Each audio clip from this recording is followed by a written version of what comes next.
First of all, I congratulate AKRSI and Department Students Union for showing the academic community that it is the students and researchers who stands at the forefront of any academic framework and any academic space. That is how a campus becomes a campus. A university is being actually shaped when the students are standing at the forefront and shaping the university and even the academic activities. This has become a very rare phenomena in Indian campuses, but it is important that such a practice continues and taking place and continues in every campus, not only in Kerala and everywhere. For showing up that courage and initiative, I congratulate the organizers, AKRSA and the Department Students Union. Now, the question is about the character of education, whether education is neutral or not. There is a huge argument that, maybe a mainstream argument that, whatever your politics may be, whatever your ideological stand may be, but the education should be neutral. Research should be neutral. But there is nothing called neutral education or neutral research. It has become very clear, and it's been always throughout the history. It has become more evident in the recent, with the recent development also, with regard to the changes in the NCERT textbook and all that. See, whether you engage with it or not, your education system has a content, a character that is pushed by the ruling class, the interest of the ruling class. It's rigorously being pushed in these days in India. Now the question, whether you take a stand or not only as a movement, not only as organizations, but also as researchers, but also as the beings in the academic community. The changes Dr. Manojan was talking about NCERT text, it's not only going to be limited in the school textbooks. That itself is a huge change which is going to bring in Indian academia and also for the future. But see, now there is a common entrance examination, which means only those who study this NCERT text will be able to crack the common entrance examination, which will decide the entrance to the various higher education institutions in India, which means that's a continuity for this NCERT text syllabus change. I'm not going to those contents. That will not even stop there. Once you enter the research, how many people are entering research in India? In all admissions in the higher education, the percentage of students who are in research is 0.5%. In the entire higher education, not the entire academia. In the higher education, among the students enrolled in the higher education sphere, 0.5%, which means in India, if you take 1 million people, 10 lakh, the number of researchers are 533. In Japan, where our leaders are claiming that we will be overcoming in the course of next few years, the number is 5,449. Five-fold larger than the number of research scholars in India. Then the question comes of the 4-year degree, where this is going to lead. This will definitely lead to a further larger explosion in Indian higher education. There is no doubt. Look, in every 100 students joins at the first standard in India, 1/4 of students are forced to drop out from education by the time they reach high school, not even completing the high school education.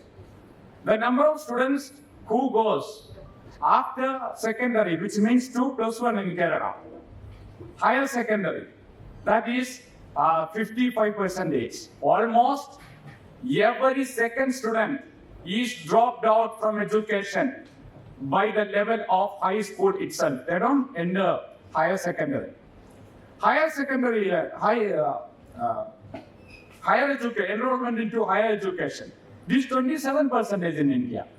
Maybe one of the least participation if you take the global statistics, which means in every 100 students joins in as a first standard student, only 27 students are going for higher education. It's not for research, any diploma course, any degree course, anything after +2.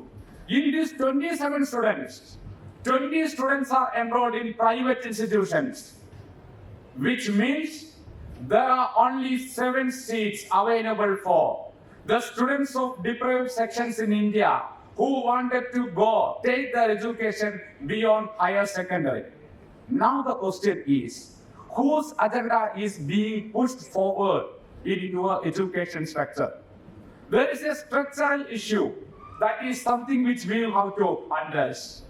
We have seen multiple kind of laws being passed by the central government, the union government in recent times. But unlike other laws, the NEP has got huge applause, huge appreciation. There were people, even the people like Shashi Tharoor, have been at the forefront to celebrate the passing of NEP. The person who was vocal about the colonial route in India. See, there was a similarity, parallel between NEP, the labor law, the farm law, environment law, and the recent the IT law which has passed by the union government. What is the similarity? That is its stringent colonial character. What is that?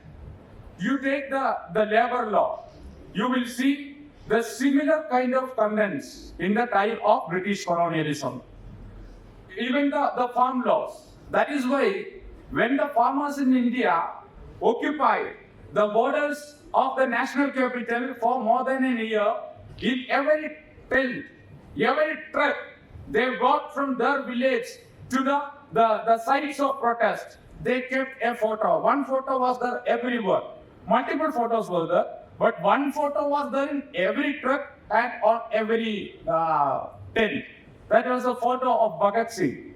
They said, see, this struggle is not only a struggle for the farmers, it is a struggle against a draconian policy. So we take inspiration from the anti-colonial struggle. Why? What is colonialism? What are the basic characteristics of colonialism? Simple, that it denies your sovereignty. A power takes domination over you and it denies your sovereignty over your land and your resources. It makes you subordinate to the power and it makes you a less citizen, second-class citizen, and also it exploits your labor for their exploitative colonial project. That is why when Dr. Manajan was speaking, Makala minutes was taught. What was it? To create a community which will be Indian in blood and skin, but Britishers in their loyalty, taste, and their service, right? This is what colonialism means. It denies your sovereignty. It exploits your resources. It makes you a less citizen. It refuses, it rejects any political representation which you democratically belongs to. This is what happened with the Labour Code. With the passing of Labour Code, which has started to implement in various states in India. The workers in India can be exploited, can be made work now up till 12 hours.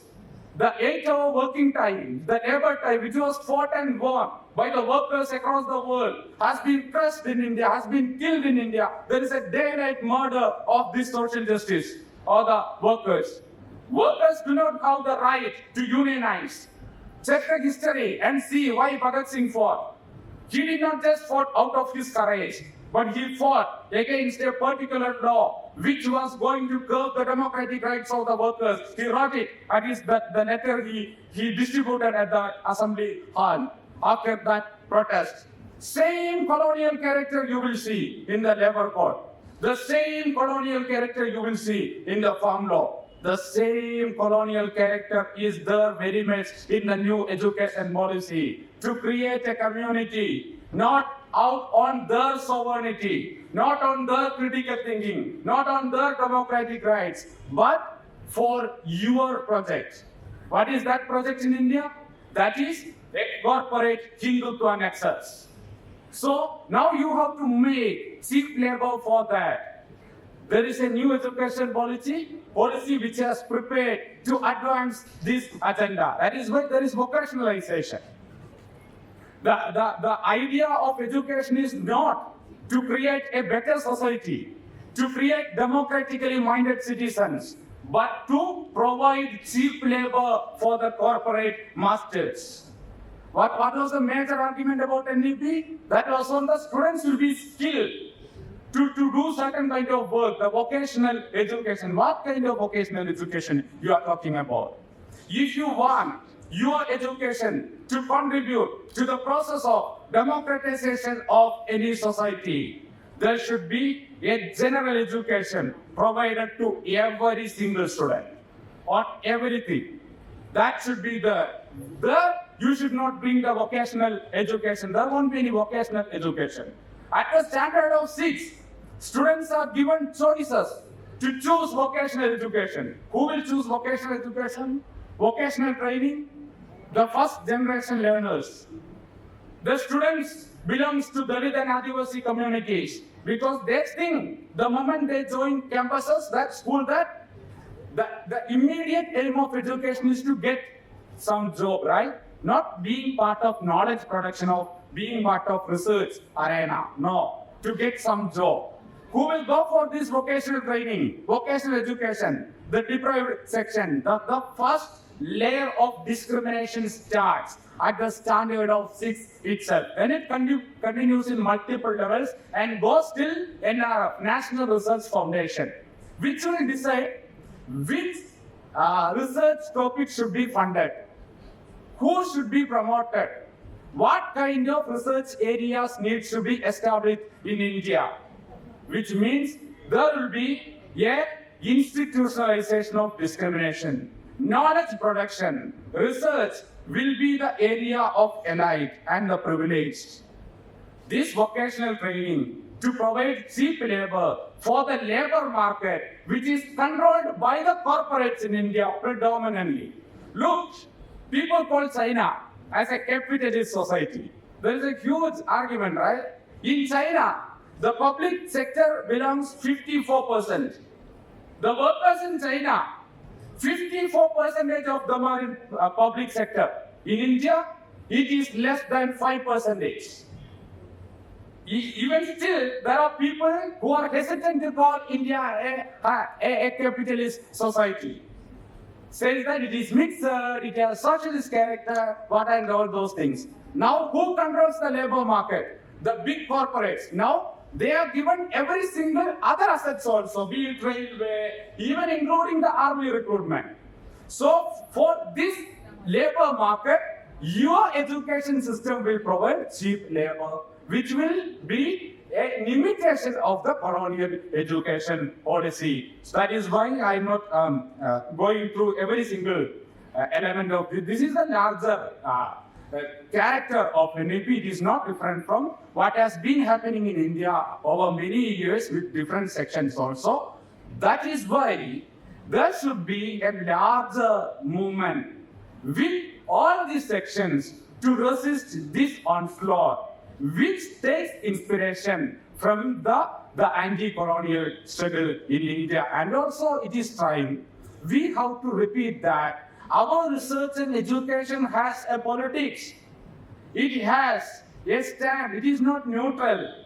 Because the ruling class has already taken their project much forward in multiple ways in producing the knowledge they needed to maintain their dominance. It is the question whether you are ready to take your research in line with the movement in India Movement, which means I'm not talking about any particular political movement. I'm talking about a project to create a better society. Whether you wanted to be a neutral being or whether you wanted to be an active part of a project of taking your research to be part of a project of creating a better society. To what extent our research is reflecting our social reality is the question.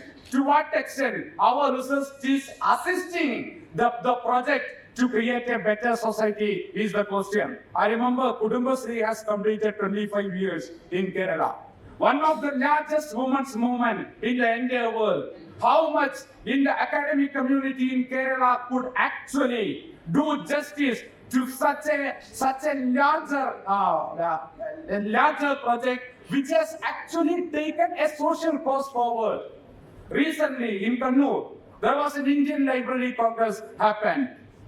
See, Kerala is a society where 1/3 of the entire public libraries are working in Kerala, which is a wonder in the world. Look at you look at in different societies in the world, where will you see? For every 1,000 people, one library. That is happening in the district Kannur, which is part of a long history of social movements. But our academia has failed to take this project forward, to make it as an academic project. That is why I feel, as a researcher, my activism and my life and my research is not separated from the politics and values I belong to. Let me conclude saying this thing. I chose that the agrarian movement in the northern Malabar as part of my research, the engagement of communist movement, agrarian movement in the issue of caste. Simply this thing, I felt that there is a huge lack in the academia to engage with the social realities and history, and it is our responsibility to take this project forward and speak the truth to the power and to the world. Let us make our academia less neutral, more assertive. Thank you.